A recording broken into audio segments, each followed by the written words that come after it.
Okay, so you're scrolling through Netflix this weekend, right? And you're hit with this massive list of new releases.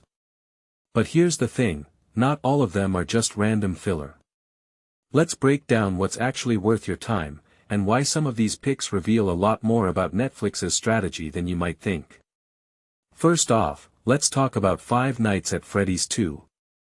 Now, I'll admit, I didn't think I cared about a horror sequel based on a video game until I realized how insane its release strategy is. It's only getting a partial streaming debut. What does that even mean? Are they teasing us with half the movie to force a theatrical push? That feels like a gamble. But honestly, it makes sense. Horror sequels like this are streaming gold, they're built for virality.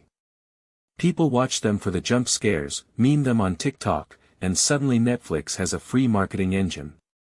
It's smart, but also kind of lazy, right? Where's the original horror content? Now, flip to 8th Grade. This movie crushed it at 99% on Rotten Tomatoes back in 2018, but why is it popping up on Netflix now? That's the thing about streaming algorithms, they're weirdly nostalgic. They're banking on Gen Z discovering it for the first time and older millennials going, oh wow, this is what parenting content looked like before TikTok ruined attention spans. But here's what fascinates me, 8th Grade is painfully authentic about teen anxiety. In 2026, when our kids are practically born with smartphones, doesn't that make this movie even more relevant? Or does it just feel like a relic of a simpler time? Then there's 100 Years of Solitude. The finale of this Spanish-language epic is dropping, and I need to shout this from the rooftops, Netflix is investing in non-English content in a way that feels revolutionary. This isn't just about subtitles, it's about redefining what prestige TV means. The cinematography, production design. They're basically making Game of Thrones level bets on a story rooted in Latin American magic realism. But here's my question, are we actually watching it, or are we just impressed that Netflix made it? Because the top 10 list is dominated by true crime junk like the Idaho murders, which feels like comfort food compared to this. Oh, and speaking of comfort food, Liam Neeson in the Land of Saints and Sinners. Let's be real, this is the cinematic equivalent of a microwave burrito. You know exactly what you're getting, stoic old guy, violent redemption arc, scenic landscapes that get ruined by explosions. But why is this finally hitting US Netflix now?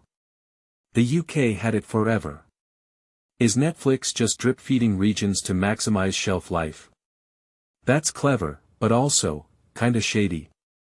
Neeson's formula works, but at what point do we demand more than vigilante justice tropes? Let's zoom out. The top 10 movies list is a wild mix of chaos. 72 Hours holding number 1. That feels like a Lifetime movie on steroids. But Five Nights at Freddy's 2 jumped to number 7 in a week, that's the power of horror. Meanwhile, the TV charts are 50% true crime. Why? Because these shows are bingeable, low stakes, and perfect for background noise while doom scrolling. But does that mean we're all just emotionally numb now? Or is this the new watercooler content? Here's the deeper play, Netflix is balancing between global ambition, 100 Years of Solitude, and algorithmic safety nets, Liam Neeson, horror sequels. It's a tightrope walk between art and analytics. And honestly, I'm here for the weird stuff. I want more Spanish-language epics, more risk-taking. But until then, I'll probably end up watching 8th Grade and pretending I'm not just rewatching my own awkward middle school photos. So what's your take? Are you diving into the horror sequel hype, catching up on prestige TV, or binging true crime until Monday?